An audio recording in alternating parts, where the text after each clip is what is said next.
Welcome to Rise Up in Business, the law podcast for small business owners. This podcast is designed to share important legal information without the stuffy legal jargon. I'm Tracy Milacrane. Let's get into today's episode. Hello everyone, welcome back to another episode of the Rise Up in Business podcast. It's not every day that I connect with somebody in business who I feel so deeply aligned with in terms of values, what drives the business, being soul-led and building a business from the heart.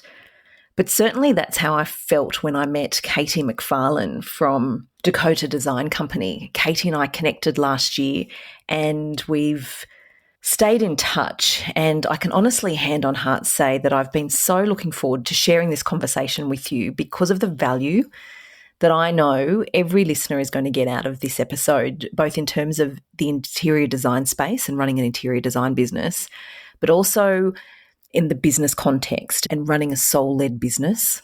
I'm so thrilled to share this conversation with you. Katie is someone who I admire deeply.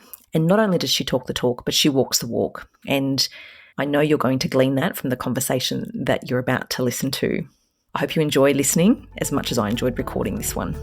Let's dive in. Katie, welcome to the podcast. Thank you so much for joining me. Oh, thank you for having me. I'm so excited to be here. I've been looking forward to this conversation for quite a while. Many of my listeners are interior designers, and most of them will know very well who you are. But for those listeners who don't know who you are, can you tell us a little bit about you and what it is that you do? Yes. So I'm Katie McFarlan. I own Dakota Design Company.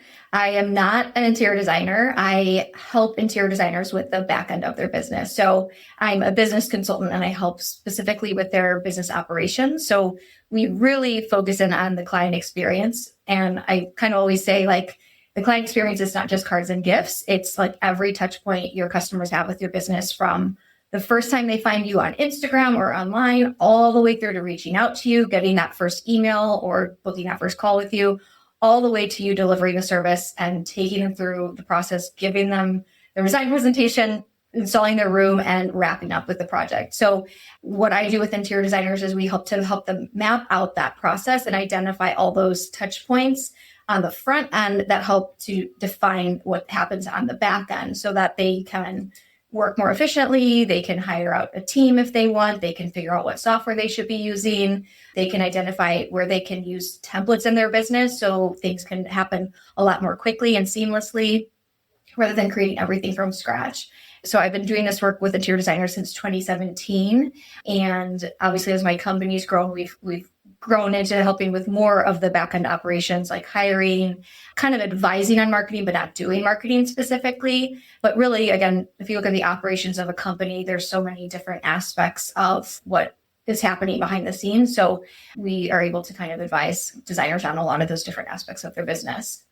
Honestly, just listening to you talk, I think you and I are kindred spirits because processes and systems are my love language.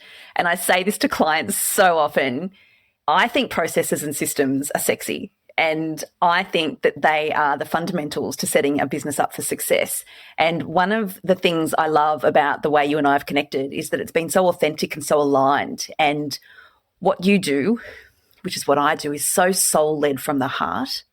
And your business is a love and a passion. And that just magnetized me to your content and to you.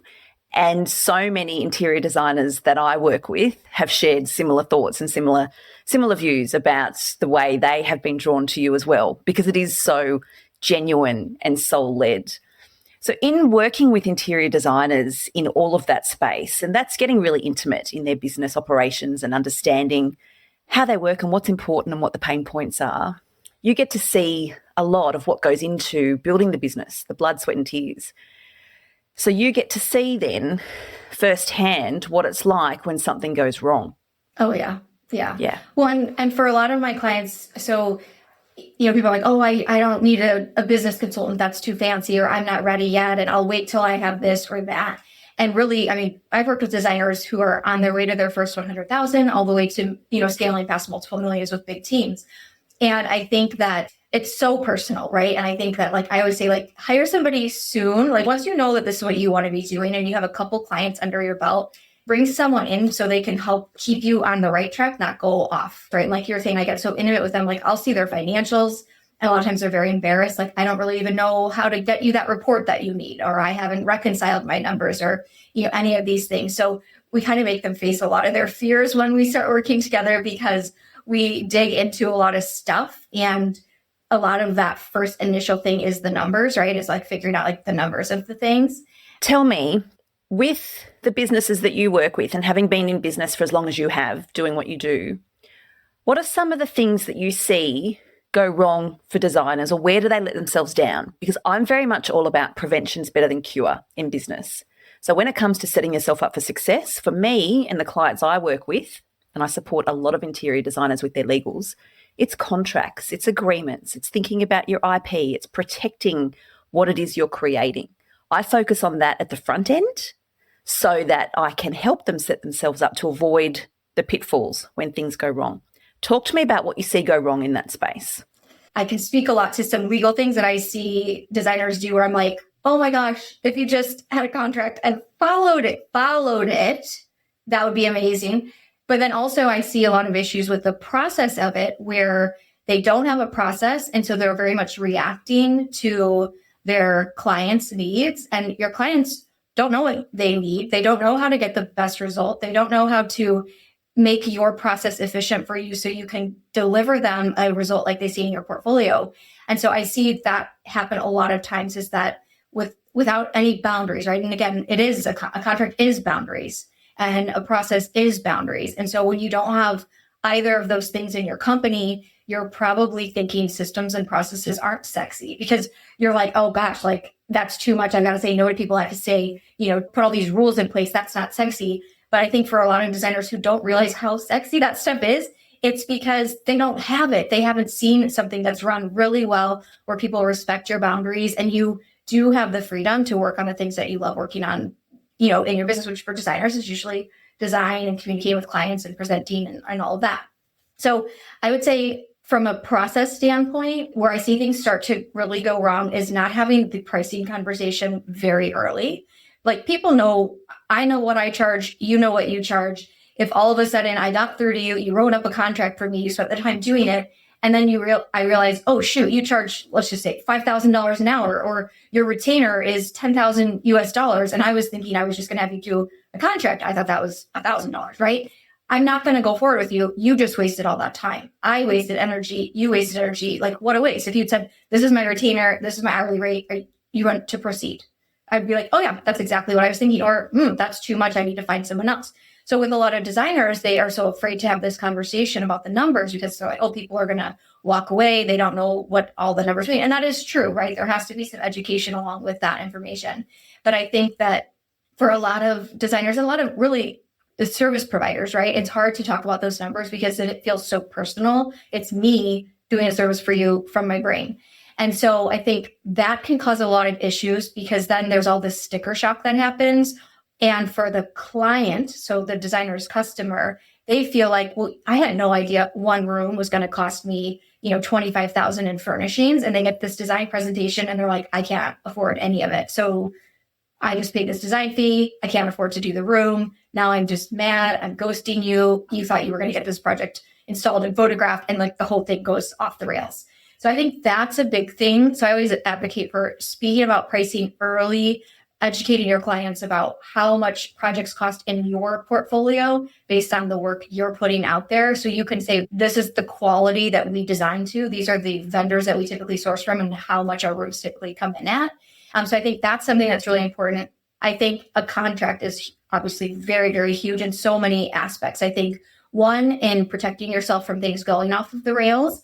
Two, in protecting yourself from like team issues that are happening. So whether you have employees or subcontractors, protecting yourself there. And then I think also any contract you enter into, like designers enter into contracts with photographers all the time, is really reading and understanding what those mean, what rights you have, and what rights other people have to your photos. Because again, I know we're going to talk about this in a little bit, like protecting all of your things, right? So I think from a designer client contract, I think there's so many things in there where There's no timelines put in there, no revisions information put in there. There's no like hourly rate changes in there. So obviously you've been doing this for a long time. Like during COVID, so many designers were like, oh my gosh, these clients are locked into a 2018 hourly rate and I need to raise my prices, but I can't because they're locked in at that, right? So they don't have any ability within their contracts to raise their rates because of the way they're written.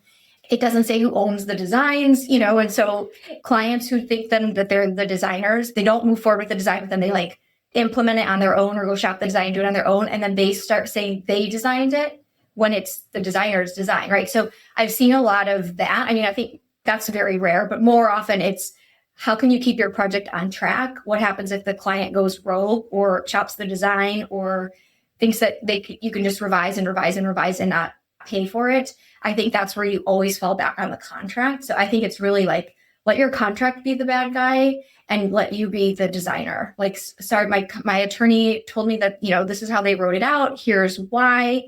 It protects both of us in this process. So I'm not one to shy away from calling something out that's in a contract if someone's, trying to like go off track or go rogue. Because you have an appreciation and a healthy respect for the value of the contract and you're happy to rely on it. You're confident to rely on a really solid contract. That in itself is priceless, I think, for businesses. And as you're talking, I'm thinking, yes, that's right. I see it so often. And what I'm seeing more of recently is issues around intellectual property and who owns it, whether it's concepts, drawings, designs, whatever it is. Clients are saying, well, who owns it, Tracy? They're reaching out, new clients reaching out. I need help because I've been terminated and now the client has taken my designs to somebody else to get them to finish it, but they can't do that. That's my design. And often when they reach out to me, there's either no contract or, I don't know if it's worse than no contract, but certainly no better, is a contract that I've cobbled together, I've Googled, or I've copied someone else's and I've put a few things in and this is what I've got. And there's so many holes in it. The whole thing's worthless. And there's a brand and reputation damage aspect to this as well, because when you present something to a client, they can tell very quickly that this is something cobbled together or it's something copied or it's a template that's inadequate and it hasn't been tailored for your business. You're sending a message to the client, either I don't know what I'm doing or I don't care. But when it comes crunch time, you can't rely on that document because it doesn't serve you. So dealing with intellectual property and who owns what it is you've created, it's often missing. So when designers don't have that solid contract that's been drafted for them, they can't rely on it. So they don't even have the option of asserting their position to say, but this is mine. And then here in Australia, we need to go back to the Copyright Act and we need to get into that space. But the point is, it's the brand and reputation damage that can follow when that happens, because then the designer has to admit this hasn't been a good relationship. It's failed. The client's terminated. They've gone to somebody else. What's gone wrong? Oh my goodness. This can all be avoided. And from everything you're saying, which is music to my ears, for designers, that can be avoided if you set yourself up for success from the beginning with your proper processes, your onboarding processes, your really intentional touch points, and you're taking the client on a journey right from the beginning, all the way through to delivery, all the way through to offboarding. That's what success looks like in my mind. Yeah. Well, and I think also when you have a good process that just feels like buttoned up, cut and dry, this is how we do things. It shows that like I've done this enough times that I know this is what works, especially if you're a flat fee. Do most designers do flat fee or hourly? Both. It's a combination of both. Okay, so it's a mix. So same as in the US. So especially when you're billing flat fee, you're guaranteeing them that you are going to provide whatever you've put in your scope of work. You are guaranteeing them that I am going to provide this at this fee that I'm putting here into this contract. And so if you don't have a process and you're putting a flat fee on a scope, you can't. Well, you just can't. But I think that when you have a process and you're guiding the client because you've done this before and you have a solid contract that outlines that process and covers all the weird things, and the client might say, oh my gosh, this is so crazy. What a long, crazy contract. Well, it's to protect both of us. We're going to be working together for a long time. There are going to be so many moving parts, so many different aspects of this project. And every single thing that is in here is because of something that's either happened to me or that my attorney has seen. So we are just including it just to be safe. I know we're not going to have any issues, but just so you know exactly like what the process is. So you guide them. And so then they just naturally have more trust in you. and they're not looking for things, versus they get a contract that is cobbled together, that is very generic. Like I see one-page contracts for designers who are providing intellectual property, their design expertise, ordering, they're purchasing custom items, they're coordinating with, like workrooms, they're doing install. There's so much liability for these designers. Also, they're working on construction projects. And I'm just like, oh my gosh, one page? Where did you get this? Like, did this come for free with the software program you got? This is mind blowing. And oh my gosh, I've seen some that don't even have the hourly rate in it if they bill hourly. I'm like, what is this? Like, what? But they're like, well, I've never ever had to even fall back on my contract. It's like, well, thank goodness, because this isn't really going to protect you. But I think that when you send something like that, and again, a lot of people who are hiring designers, especially on a higher level, they're doing a whole home, they're investing $1 million in furnishings or whatever. A lot of times they have a lot of experience with contracts. Like they didn't get to where they're spending that much money on their house and on interior designers without having a lot of life or business experience, right? And so I feel like they see that and they think, oh, this isn't a real business. Like this must just, like this is cute. So then they don't take that designer seriously. And then that's where they're always kind of pushing back a little bit or objecting or going through the, billing with a fine tooth comb or trying to say, this is what you should do instead of this part of your process you've always done. So, and I think it starts from the very beginning of your process, and then you have a good contract. And then everything that you create, all the parts of your process and how you manage problems, like you look to your contract. Like people come to me, oh, this happened. What should I do? What does your contract say? You have a term in there, copy, paste, send to the client, and then offer them an option. Either we stick with this or this is what happens. And it should just be in your contract. To me, again, I'm not an attorney, but I just feel like, why wouldn't you want to protect yourself in that way? Especially when it is so much of what you do and the value of what you do is your ideas. You're not like selling a couch and you're protecting that couch. Like that's separate. You're selecting the exact right size sofa and the fabric for it and the arm for it and the leg for it. And you're fitting it into a room with 75 other things in it. That is what people are paying all the money for. So to me, I look at it like you have to work to protect your intellectual property, which is your designs. You've just nailed it, Katie. Why wouldn't you want to protect yourself? And the value of being able to use that contract to navigate those tricky situations with a client. You want to be taken seriously. So you want respect, you have to show respect. That's something that I talk to clients about often. And that insight is really valuable. And thank you for sharing that. And it's so lovely to hear that coming from somebody who's not a lawyer and who's just as passionate about processes and systems and contracts as I am, which is one of the reasons I love talking to you so much. The business journey is not linear. It's not smooth. It's not easy. And it is personal. And I often see posts on social media saying copying is a flight of flattery and, it's like it's not personal, it's flattery and all the things. But let's just call it, when we're in this space and when we are soul-led business owners and when we do build businesses from our heart with so much love, it's personal. And so you would see that with clients you work with. It's personal. So someone does the wrong thing, it's personal. Someone says, I want to terminate with you, it's personal. So we need to be protected in relation to that. But when it comes to things outside of that, let's talk about some of your experiences in terms of things not going smooth, because even the best processes and systems and contracts for a business, I've got them, you've got them, great. Things can still go sideways. Unexpected things can still come out of the woodwork, and it's personal. So what do we do then in circumstances where, let's say it's not a client that's copying, it's somebody else that's copying? That's personal. That feels deeply personal. I used to do one-on-one work with my interior design clients. I would do one-on-one consulting with them, and then we would do one-on-one system setups with them. So we would create all the materials that would go out to their clients. We would set it up in their software. We would write copy for them. We would do all of these things, build everything out, and then we would continue to support them, train them on whatever we set up for them. Sometimes we would be training their teams on what we set up for them if the designer themselves wasn't going to be the one who was using the materials. And so we were really involved. After doing that, I did it with over 100 clients. Or no, it wasn't 100 clients in. It was maybe 30 clients in. I was like, we're kind of doing the same thing with all the clients. We should templatize what we're doing so we can save me and my team time on the back end. So we can charge the same but become more efficient on the back end. So we did that. And then someone was like, you should just sell the templates and not do the one-on-one work. And I was like, Oh my gosh, obviously. So we started selling our templates separately. So now it was something that was getting into the hands of people without having to work with me. And I wasn't able to necessarily like stay in touch with them or be with them and kind of like keep an eye on them, right? Not like I did with my one-on-one clients, but it's such a personal relationship. We work with them for a few weeks, really get to know them. And you just felt like you built this rapport. You have this very detailed contract with your clients. For our template customers, we have a terms of use on our website. They acknowledge that they've purchased, they agree to the terms of use. We have all the things.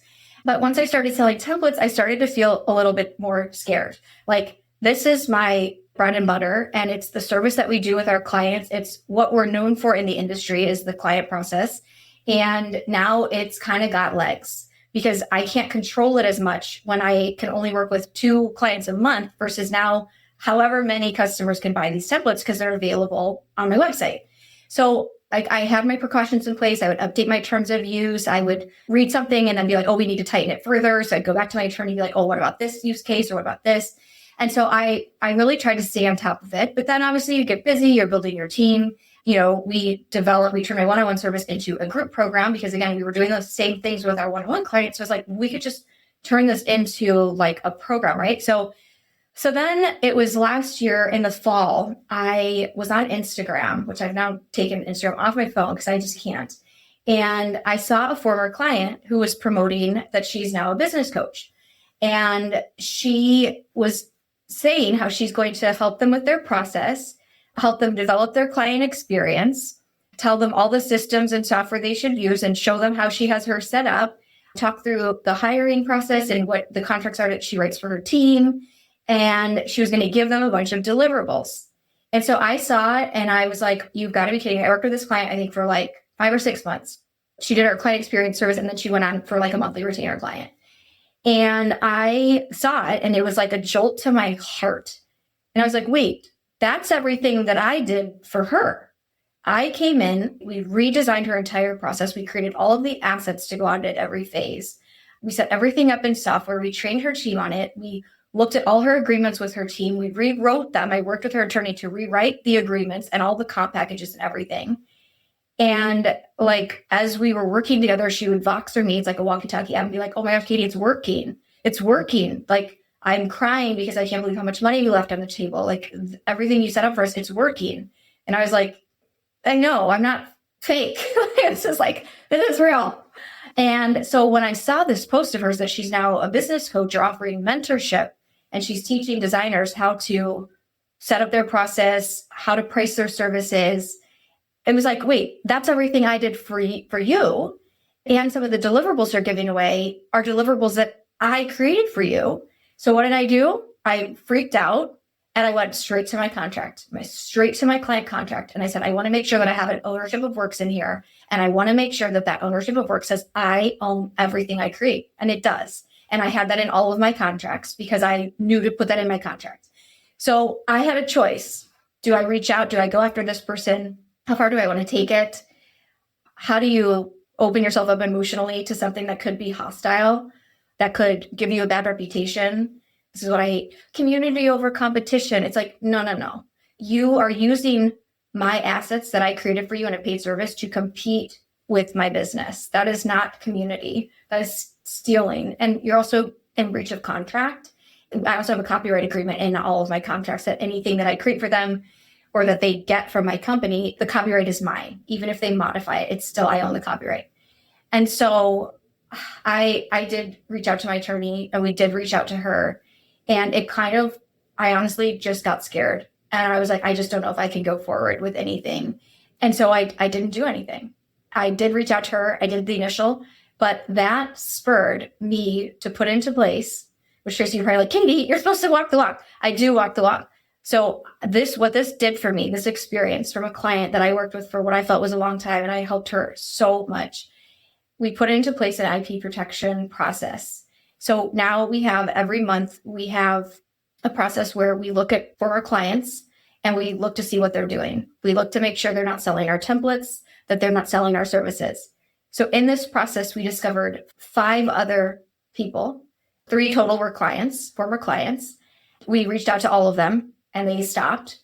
One of them got a little hostile and nasty and tried to lie and say that what she was doing was her own thing, but we could see in our files that she was actively accessing our materials.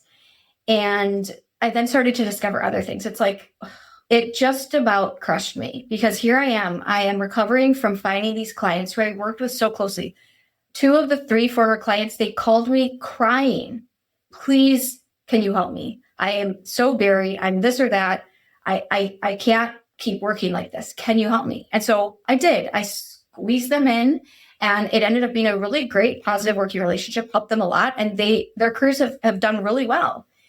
And so to see somebody who I was like, wait, I gave you so much time and energy. I was an open book for you. I did so much for you, your team, your company, whatever. And to have you forget feels a little uncomfortable.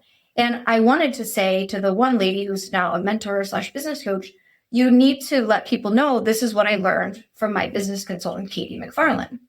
Or how about Katie McFarlan can come in and show you what she did for our company? Like, I don't even necessarily care about the money, but more, I just want you to acknowledge that what you're selling is like, I don't know, it felt very uncomfortable because again, she was giving deliverables away in her coaching program that we had created for her. So I ended up finding some other people who were, really enjoyed my stuff a lot and decided that they liked it for their own company. And because again, we just found this out with several of our one-on-one clients, and I was heartbroken. And I remember during this time, we were so busy at my company and I was building out my team. So I had that infrastructure change going. I was doing one-on-one client work. We were in a lot of delivery. And I remember working all the time. I had 3 little kids, working all the time, feeling very stressed, hunched over my computer working, happy, passionate, energized, but so busy. And I sacrificed a lot of time with my kids during that time. And when I saw those clients doing what they were doing, I thought, you're not just stealing from me, you are stealing from my children because I gave you time that I should have been giving to them. I should have had better boundaries, but I worked so hard for you. And I then didn't have the time with my kids. I gave up time with them from this business. Now, there are sacrifices in life. Like to have a business, you have to have sacrifice, right? But then when I found a couple other people doing it, I just was like, no, I'm done. I am done. And so I shared about my experience. It really blew up. I had no idea. Actually, this one experience, I was getting ready for family photos with my kids. We were going to do pictures for Christmas. And I was getting ready and I saw something come through and I was like, wait, that's mine. I was so like over it because we're still dealing with this stuff from our clients. And I saw like letters going out from my lawyer to these 3 different women. And I saw this thing and I was just like, I don't even know what to do. So I was like, I have to just like do something. No offense to lawyers, but everything's a slow process. You send something to somebody and then they got to get a lawyer and then their lawyer responds back. And there's really no like urgency. And you know that, but as a client, I need to know now. And it's like, that's not how it works. So I was like, I have to do something immediately. So I posted something online to share about my experience. That thing went like absolutely nuts. And here I am getting family photos taken with my husband and my 3 little girls and our dog. And I go back to my phone and I had like 600 notifications. And I was like, huh? And I was like, oh my gosh, what's going on? And I like looked through it. I was like, oh my gosh, like this is resonating so much with people. And in that experience, I had so many designers, other types of business owners reach out and say, well, this happened to me too, or something similar happened to me. And I was too scared to do it. And seeing how you're doing this is so like, it like makes me feel like I could do that. Like I could fight for my IP that I had reached out to you. And we kind of talked about like designers are, this has all business owners, but I think specifically with interior designers, it's a primarily female industry. And we as women, or maybe I'm speaking for myself, but we have this weird guilt when we're really good at something and we can charge someone a lot of money for it. And sometimes it feels like, well, I don't know, like I feel kind of like guilty about it, right? So it feels almost wrong to be like, wait, you took something from me, you are in breach of contract or whatever it is, and that's not yours to take, and then to fight for it. And in a sense where it's kind of very public. Again, a lot of designers shared their stories about things happening to them, like we talked about, realtors and builders taking designers' specs and using them for other projects without permission. horrible, horrible, horrible. Team members taking designs that they designed with a designer. So, let's say I work for, Susie Q, this designer, and I'm her design assistant and I helped with a design. Well, I'm leaving her firm now and I'm going to take pictures of that design that she paid to photograph, that she paid me to design, and I'm going to take them and put them on my website and use those as my own. So using their own portfolio to compete with them, taking clients and vendors from them, or, trades really is more what I've seen. So we learned a lot of stories. I had another woman who had reached out who said that someone essentially joined one of her free webinars, and she's in a different industry, and then started teaching the same exact webinar. She legit must have recorded it and then remade it. And she said she found out about it and she reached out to her once, and the lady was so nasty back to her. She said, I almost quit my business. I went into hiding for almost a year because I felt so stolen from. And this woman has kids, and she's like, this business is my livelihood. And for her to take my materials and compete, it was just sickening. So I learned a lot of just stories about what other people have gone through and why are people so afraid about it, right? And I think it is because it is kind of scary.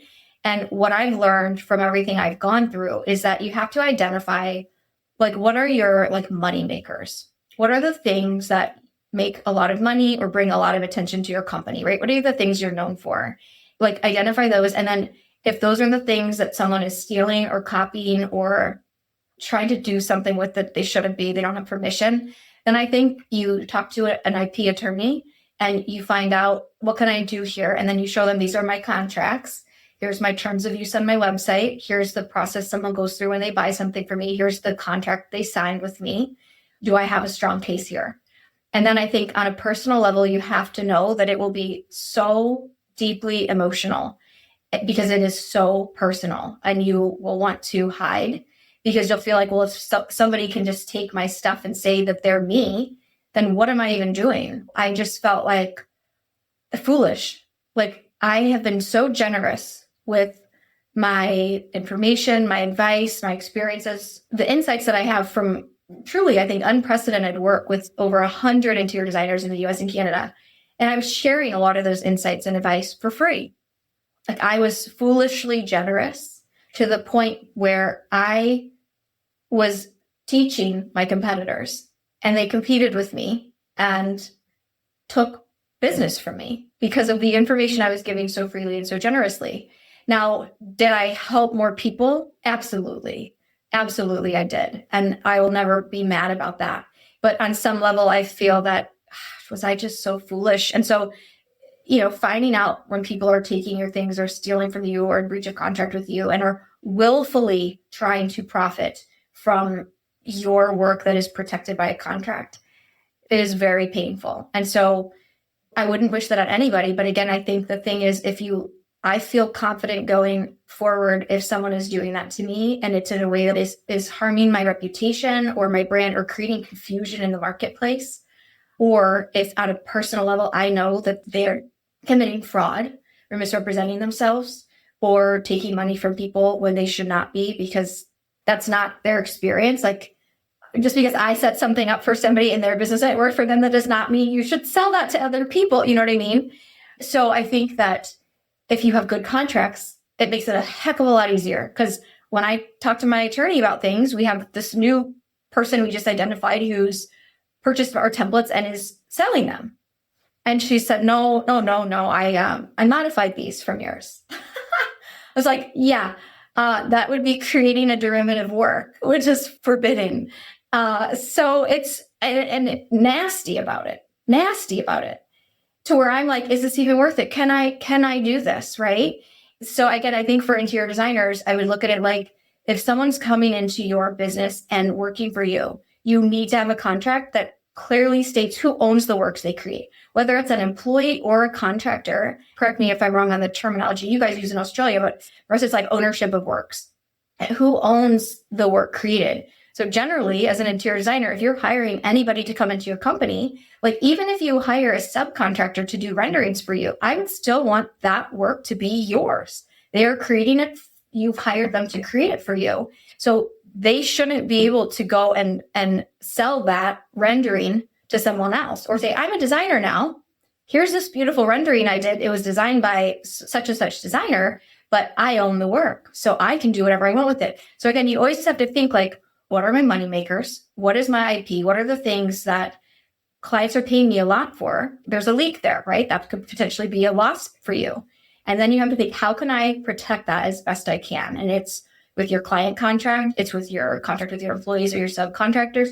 Even if a subcontractor is giving you a contract, like you hire somebody and maybe they're going to set up like a workflow for you, I would still make sure that anything they create for your company, you find out, is it yours or is it theirs, right? Because if you're giving them your materials and then they say, well, if I created, put in the system, it's mine now. So then what? Can they sell your process that you've documented and been using for 20 years, right? So I just think there's so many things. And then I see this so often, designers who post other people's work in their feed and they don't credit it. And I get the argument on both sides of that, but like Instagram is your portfolio. Like it's a way that you can showcase your work, what's going on behind the scenes at your studio, let people get to know you. But if you're showing other people's work, what is that? Like it's a grab. I've even seen designers who have other designers take their pro photos, they take their pictures, put them on their website and say, shop this design. And then they make affiliate money on that. My clients who have had this happen to them, we get their attorney involved, and really we get the photographer involved because the photographer owns the rights most often. Absolutely. And that's exactly the same here as well, that the photographer will own the rights unless there's an agreement where they say otherwise. But that's exactly right. Katie, you have been so generous in sharing all of that absolute gold for designers, and everything you've shared applies to designers across the globe. So whether it's Canada or the US, but it applies equally to designers here. So I can't thank you enough from the bottom of my heart for being so honest and vulnerable about your experience, because there's so many takeaways, Katie, but what I just am loving so much is for business owners and designers to know it is personal and that's okay, because too often business owners are told, don't take everything so personally, it's business. No, it's freaking personal because I've poured my heart and soul into my business. And like you'd said, they've stolen from you, but also from your kids.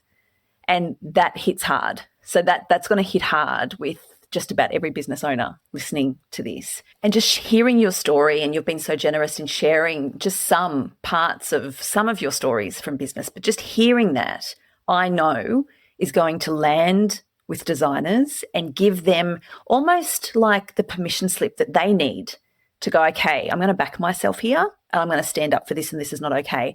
I've had many discussions with clients over the years and designers over the last 12 months, and it's very much around, this has happened, I know it's wrong, but oh, geez, that person's really nasty. I really don't want to go there. Listening to your story is fundamental in reframing it. It's not okay and it's not okay. So you've talked about empowerment. You've talked about your processes and systems empowering your business, your contracts empowering.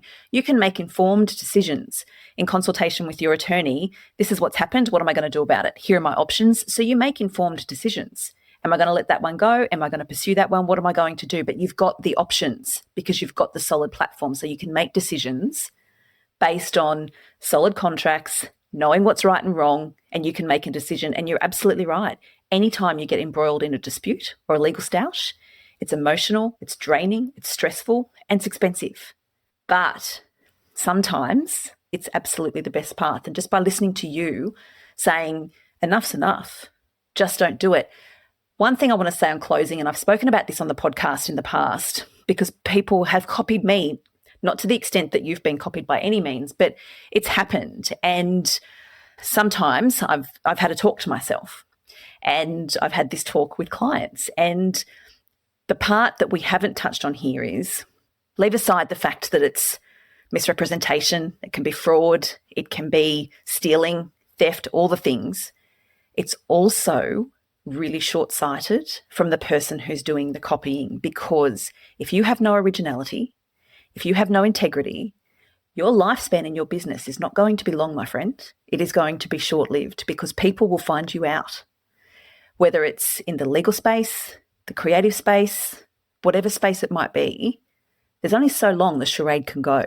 And I feel sad for people that are doing the copying. Listening to you, people that do copy can get an insight here to go, oh my gosh, I'm actually decimating somebody's livelihood. This is actually really impacting them because guess what? They're a human. This matters. This is wrong, not just in the legal space, but on a moral and ethical, personal level. This is just wrong. Yeah, but also to like, how can I do this to my clients, knowing every time I sell this to them or sell this to anybody that it's not actually mine.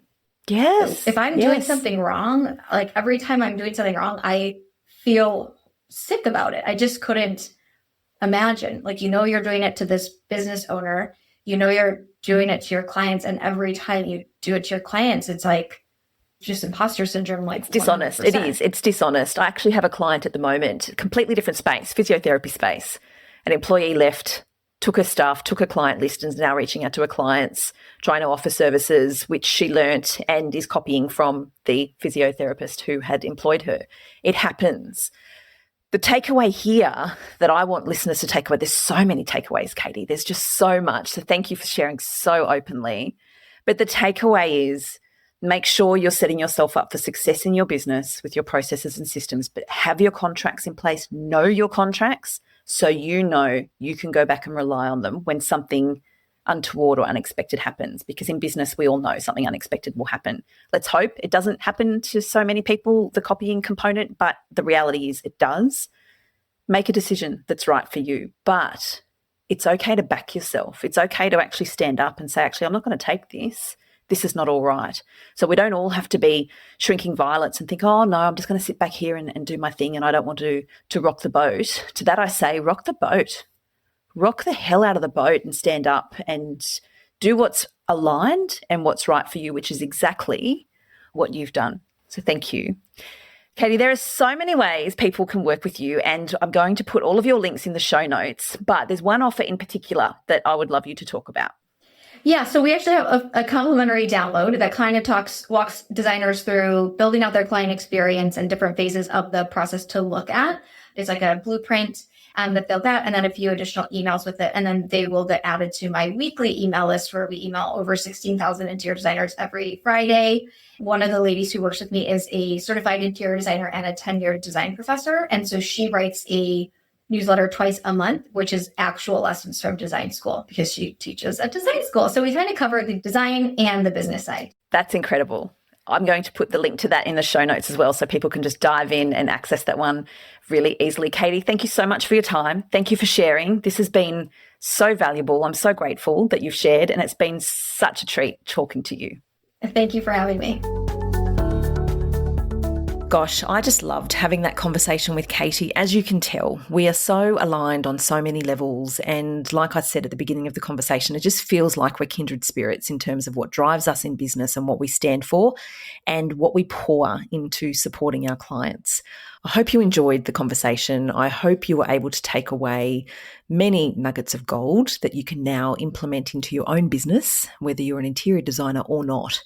The importance of processes and systems, how sexy they can be, the value of contracts, and like Katie said, why would you not want to invest in contracts for your business? So my gosh, she's talking my love language.